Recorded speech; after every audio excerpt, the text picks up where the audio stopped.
Bien. Nous avons des étudiants qui ne sont pas tellement proches ou prêts à l'interaction, donc on n'utilisera pas trop les outils d'interaction, mais par contre on va utiliser des plateformes d'enseignement, par exemple la plateforme Moodle, pour d'une part distribuer des documents, mettre en évidence certains liens, hyperliens sur le web, et surtout pour gérer des tests à faire directement par l'étudiant et des tests d'auto-évaluation.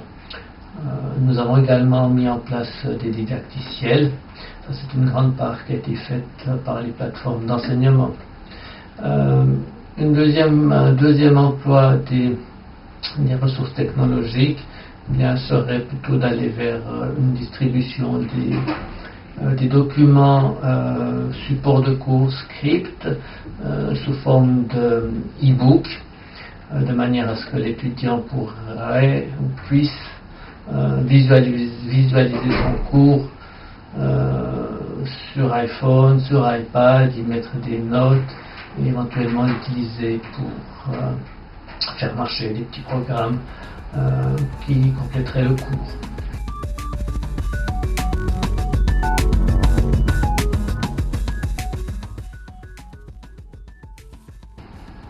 Bien, c'est un cours de statistique et un des objectifs principaux est de préparer l'étudiant à des analyses statistiques, à du maniement, manipulation de données. Et le cours, en dehors de la partie théorique, fournit d'une part dans les exercices un certain nombre de données, de cas pratiques que l'étudiant peut lui-même réaliser, mais d'autre part, le cours est accompagné d'un atelier, R est un logiciel de statistique, et l'étudiant est introduit initié, et l'étudiant est initié au fil des semaines à ce logiciel, et non seulement il acquiert la maîtrise du logiciel, mais en plus les ateliers sont faits de telle sorte que la matière de l'atelier suive en parallèle la matière qui est enseignée au cours. Et je pense que c'est très bien pour l'étudiant d'avoir d'une part la possibilité de résoudre des cas pratiques, concrets, réalistes, réels, dans les ateliers, et d'autre part de pouvoir commenter ces résultats avec la théorie qu'il a vue au cours.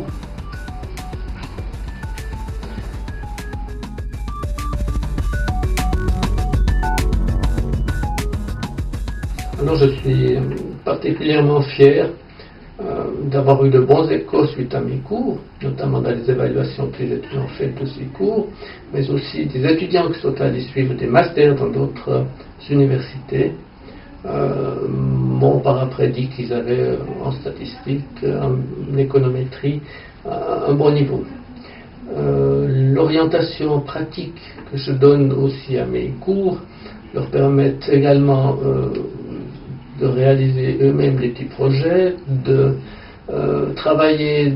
justement sur des cas pratiques dans leurs travaux de bachelor ou de master, et ils en sont au bout du compte assez reconnaissants. J'ai également eu de bons échos de la part d'étudiants qui sont entrés dans la vie active et qui, 1 ou 2 années plus tard, m'ont signalé que leur apprentissage en statistique avait été tout à fait adapté à leurs besoins. Donc au total, je pense que la méthode que j'essaye de suivre est une méthode qui doit convenir aux étudiants que nous avons dans cette faculté et aux besoins actuels du marché.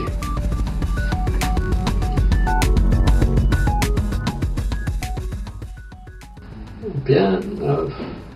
c'est un cours où il y a une partie qui est enseignée frontalement, où il y a des diapositives qui sont préparées et les étudiants peuvent suivre le cours sur diapositives, mais ces diapositives ne donnent que l'essentiel. Les exemples, les illustrations, les démonstrations sont données à part et je me donne toujours la possibilité d'écrire sur le tableau, si c'est un tableau électronique, mais d'écrire sur le tableau ces différents éléments. Donc l'étudiant, avec le script ou le support de cours, n'a pas tout le cours et c'est une obligation un peu pour lui de s'investir et de participer, de s'informer. C'est un premier conseil. Deuxième conseil, ce serait peut-être d'accompagner son cours d'une plateforme d'enseignement telle que Moodle et de faire en sorte que cette plateforme soit gérée de manière dynamique, dans le sens qu'on ne donne pas tout d'entrée, on ne dépose pas tous les documents d'entrée sur cette plateforme, mais peut-être qu'au fur et à mesure de l'avancement dans le cours, on dévoile certaines ressources, on en cache d'autres, on annonce les sujets qui viennent par les messages